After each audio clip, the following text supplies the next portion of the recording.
also a show cause, but I think I dismissed that show cause, so that should get off that. So we'll do just for sentencing, possession methamphetamine.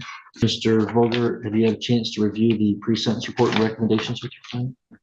Yes, I have. Any additions, corrections? No. The advisory guidelines are scored at 0 to 11 months. Any scoring challenges? Mr. McLennan, any additions, corrections, or scoring challenges from the people? One moment, Your Honor. I believe I have scoring challenge on this one. Yes. Your Honor, the people would challenge OV12 and OV15. Okay, well, let's do them one at a time here. OV12. What's your challenge? OV12 calls for 2 contemporaneous felonious criminal acts involving other crimes that were committed. The PSI scored OV12 at 1 point. The people would assert that it should be scored at 5 points. The 2 contemporaneous felonious acts that we would argue would be based on the evidence of the file computer to commit a crime and delivery of methamphetamine. There is no raw rule for OV12. So I believe case law states the court must consider conduct that did not. As far as the delivery, the confidential in case the CI traveled to meet with the defendant at a location from the defendant's residence. At that location, the CI. Sure. Well, I think that the delivery is the basis for scoring 1 point for one. Okay. Contemporaneous felonious act. That there was another delivery, right? There, or the delivery. But what about the? Isn't using a computer to commit the crime the same act? Well, in this case, prior to the delivery occurring, the phone was used, Facebook Messenger and phone placed between the CI and the defendant to arrange the meetup location for the delivery. Mr. Vogler, your position? Your Honor, I was assuming they were using the dismissed computer charts scoring for 0.1 for the 1 point, and trying to use the delivery. I think it would be barred by the holding of People v. Light, which was decided back in 2010 at 290 Mishap 717, picked up again by People v. Carter 503 Michigan 221 2019. And just to quote a little bit from the Supreme Court case, they indicated that a determination of whether an offender has engaged in multiple acts for purposes of OV12 does not depend on whether he or she could have been charged with other offenses for the same conduct. What matters instead is whether the sentence offense can be separated from other distinct acts. When we look at OV12, 2 things have to happen for it to score. The criminal act must have been contemporaneous, that is, within 24 hours, and the criminal act will not result or has not resulted in a separate conviction. Here, illegal possession of methamphetamine is a necessary included lesser offense of delivery of methamphetamine. That, I don't believe you can use the illegal possession twice to gain another act under OV12. What about the computer crime? That,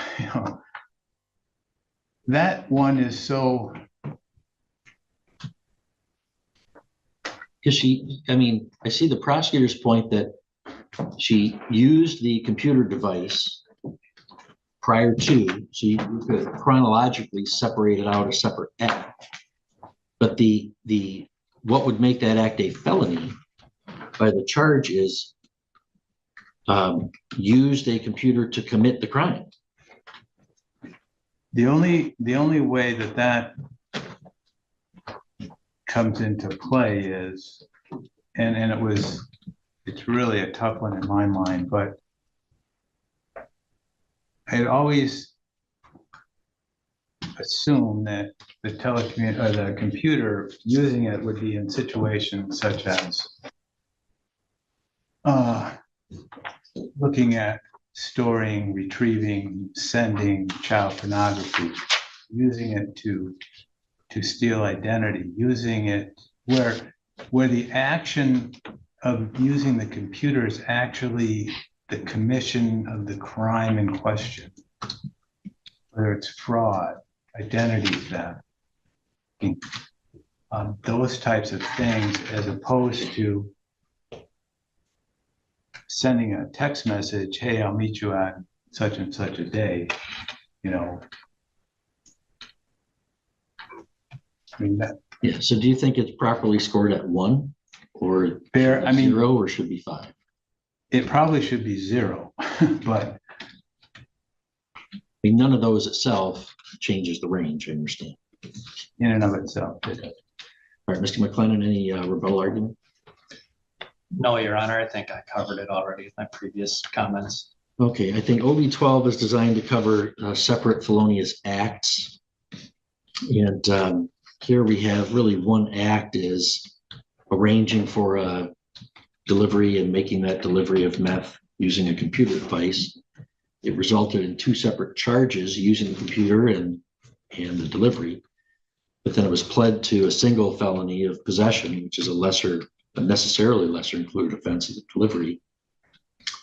And the use of the computer was all wrapped up in that same act. I don't really see that there was a separate felonious act committed. So I'd actually score OB 12 at 0 points. All right, Mr. McLennan, you had a challenge on OB 15. Yes, Your Honor. The offense involved the delivery or possession with intent to deliver a controlled substance. I think the facts indicated this one. I guess first I would cite 2 People v. Jackson, 497 Mich. 850, 2014. Case was scored for OB 15 when there was evidence of the delivery of drugs. Case as well. I think the record has evidence, or rather the police report and facts contained there and have evidence of the delivery of methamphetamine, which I kind of just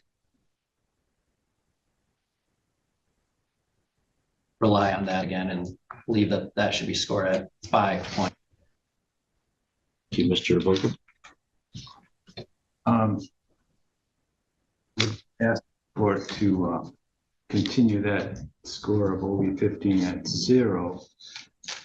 I'm relying on People v. Gray. That's a Court of Appeals case in 2012, 297 Mishap 22. I thought the holding there in that case involved, if I recall correctly, a gentleman with a quantity of methamphetamine in a motel room. At the same time, he had a quantity of methamphetamine in a vehicle that he was driving when he got pulled over, got charged on and convicted of what occurred as to the meth that was in the vehicle. The quantity that was in the motel room, that separate charge, but in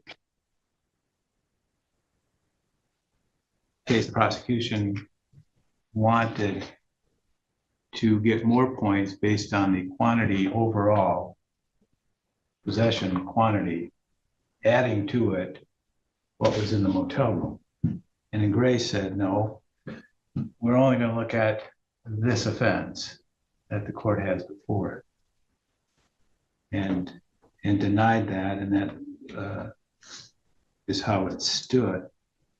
I think the Gray comes down, there was a People v. Drake, it's an unpublished case, but I thought it sort of summarized Gray pretty good. And if I could just read it slowly to the court, because it's quoting right out of the case as it is.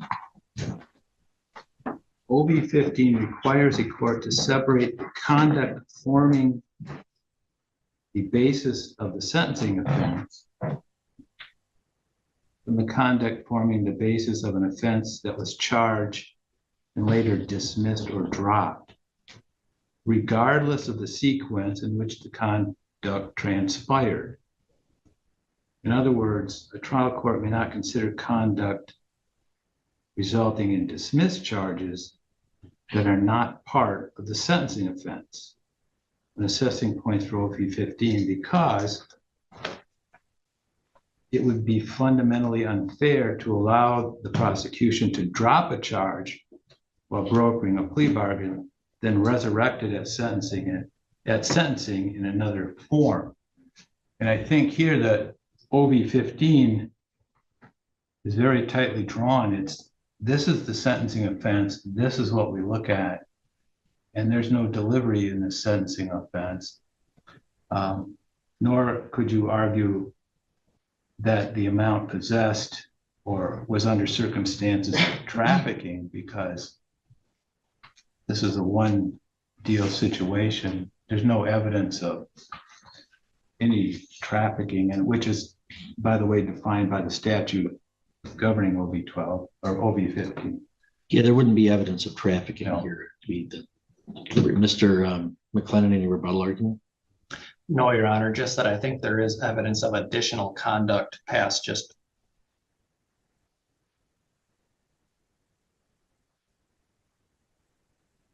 rather. Okay, well, the language of OB 15 counsels to score 5 points if the offense involved the delivery or possession with intent to deliver marijuana or any other controlled substance. Then there's the separate part, or possession where there's evidence of trafficking. Trafficking is defined as sale or delivery on a continuing basis to one or more other individuals for further distribution. So it requires like sort of 2 steps up. There's no evidence of trafficking here. So if this was just a possession, then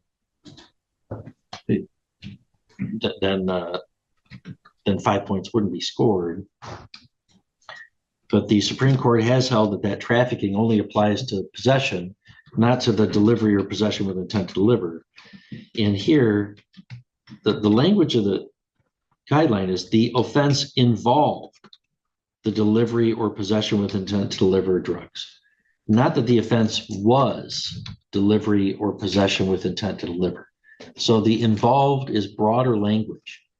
I think that means that where there is a delivery and it's pled down to a possession, that then, I mean, the prosecutors, or I'm sorry, Mr. Vogler's right, that People v. Gray says that OB 15 is a McGraw variable. But the language of the statute is that it involved. In that case, that was a possession case that they were trying to look at other drugs that were dismissed. You know, there's one event, there's one, as I just said on OB 12, there's one felonious act. And that act, sentencing offense is possession, but that act was the delivery. So that this possession did involve a delivery. So on the basis of the statutory language, I would score OB 15 at 5 points. So that brings the total OV at 5 points. It still is OB level 1, so that doesn't change the range. All right, Mr. Vogler, anything you want to say on behalf of your client?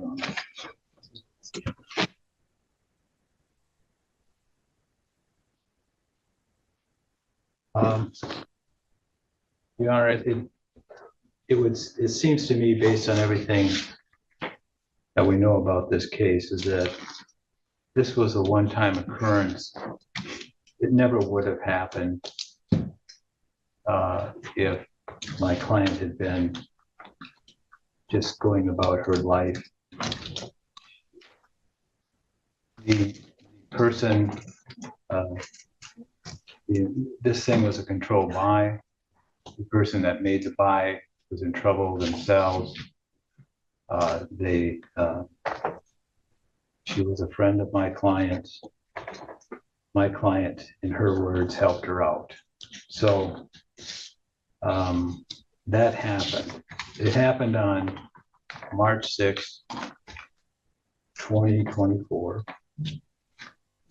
The police approached my client,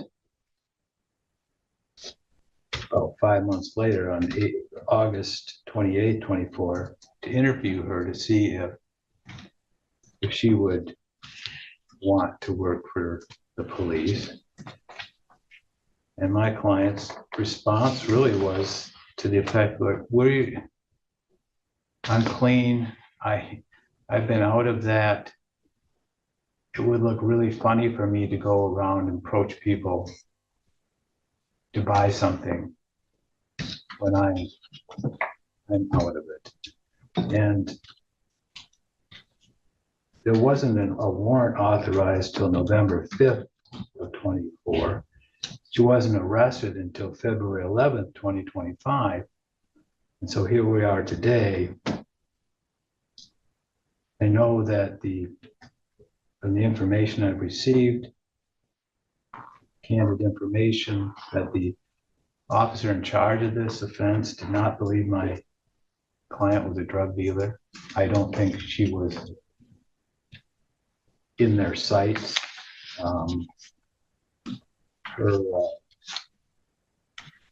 She's been in a methadone clinic for the past 8 years, working her way down slowly from the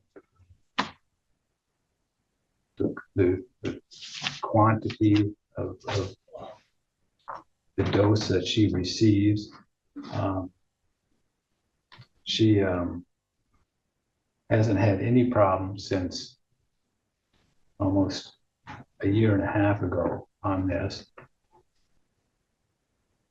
I believe that there were attempts to come back after that March 6th to make further buys, which did not happen. And that there were requests before that date by the same person that did not happen. So this is a situation where we've asked for, and there's been an agreement upon with the prosecutor, the disposition under 7411.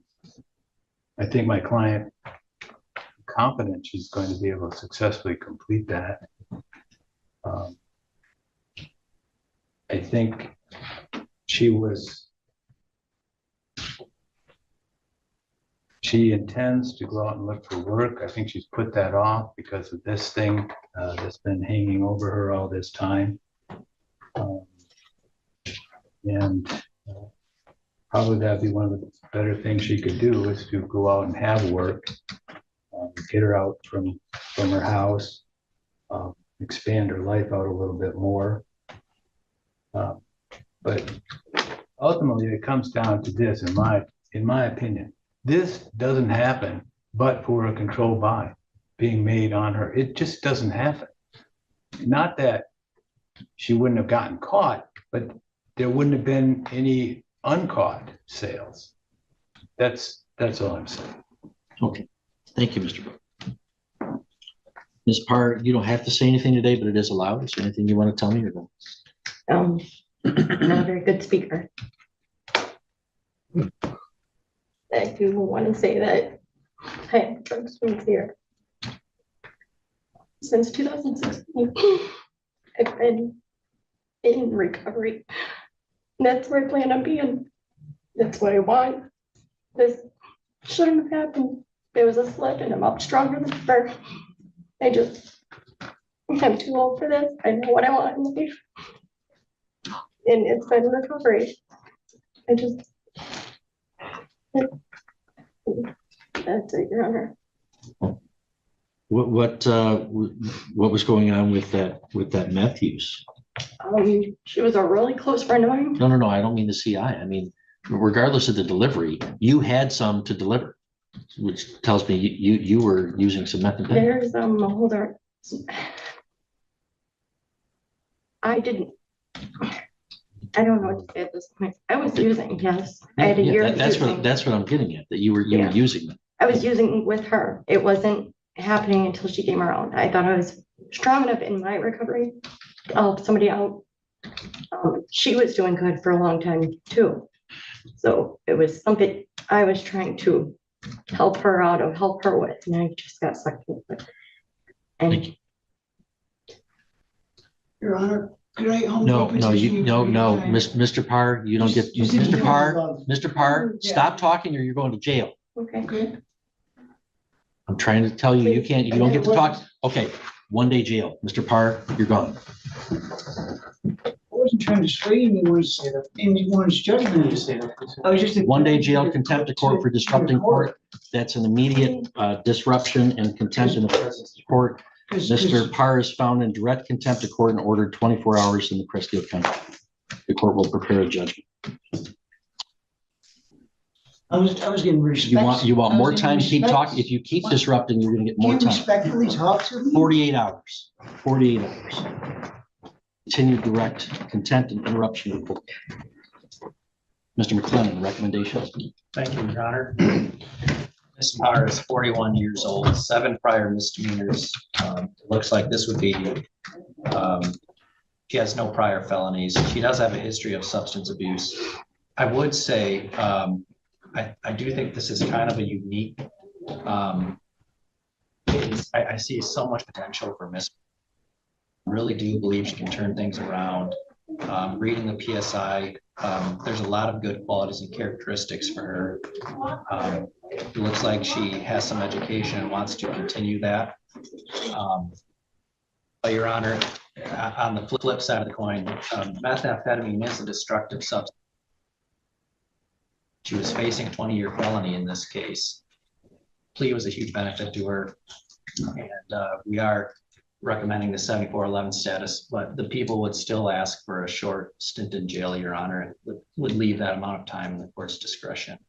Can I ask you, Mr. McClellan, so, I get a summary of the offense in the pre-sentence report, but I don't have the full benefit, and nor should I, of course, of all of the investigative materials that you and Mr. Vogler has.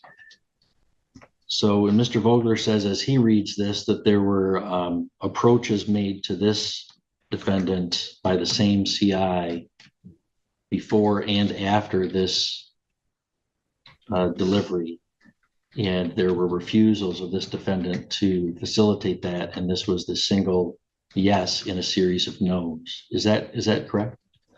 I don't understand the material. I don't believe I saw that in the police report, Your Honor. That would be news to me.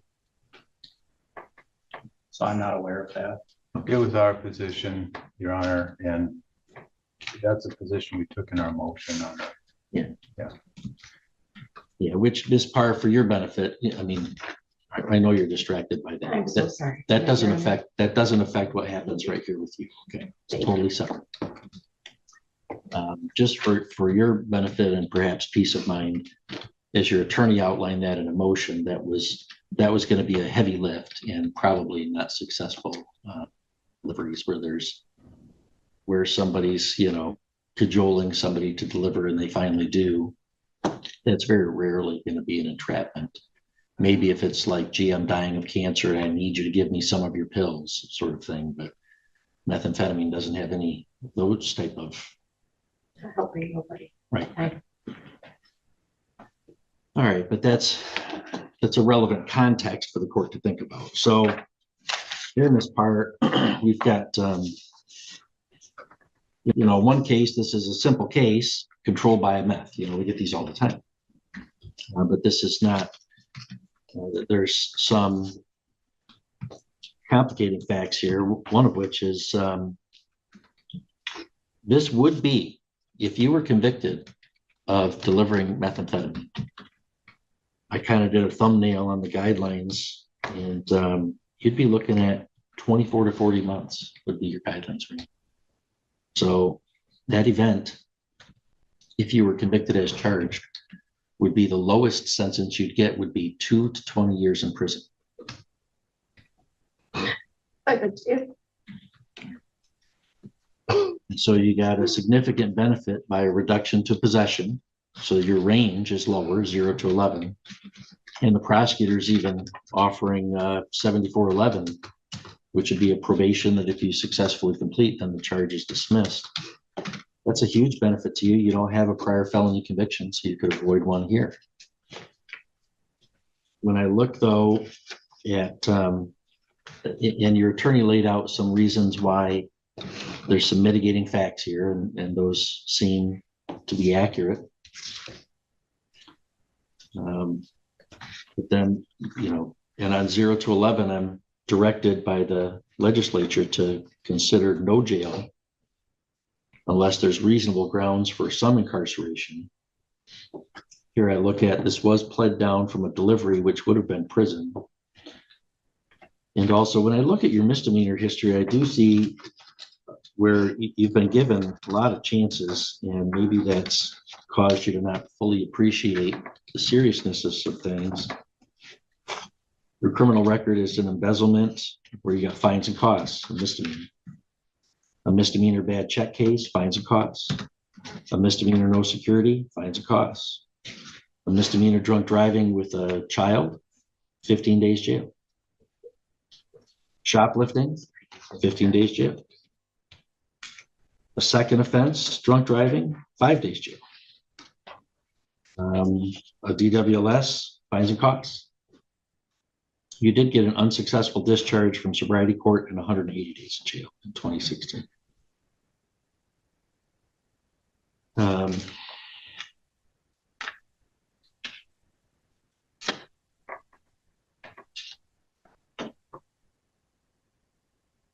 So, I mean, I do think that there's some incarceration that's appropriate.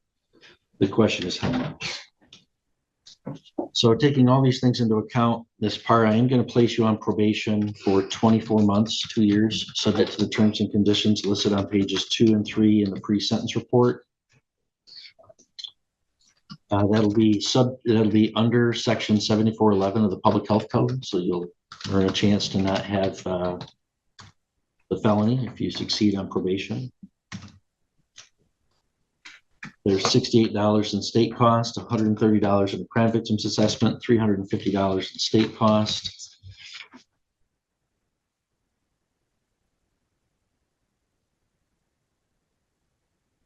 And I'm going to order that you serve 6 months in the Presque Isle County Jail. I'll give you credit for 2 days previously served. That is a sentence within the advisory guidelines around the middle of it. I think as I outlined, there are some reasonable grounds for incarceration. This would be a prison case that you put to possession. And it does have a history of misdemeanor criminal activity. As part of this, the sentence of the court, if you have to, within 24 hours of your release, you have to report to your probation agent. If you wanted to appeal, you can do so by filing an application. If you want a lawyer, I would give you one, but you'd have to ask me within 6 months. So we're going to hand some appeal paperwork to you. Ask you to initial one copy for us. Fill out the other one if you want to take an appeal. And good luck to you, Ms. Parr, on the 7411. This the appeal above my head over there. I promise there's no thing up from me. Ms. Parr, that's the sentence I pronounced. Oh, gosh.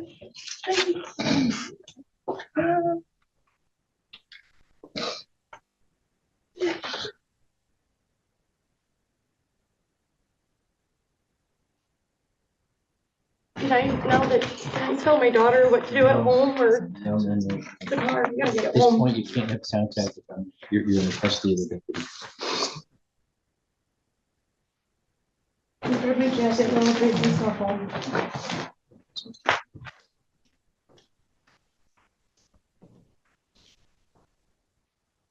See, Mr. Keogh and Mr. Mertz, let me bring that.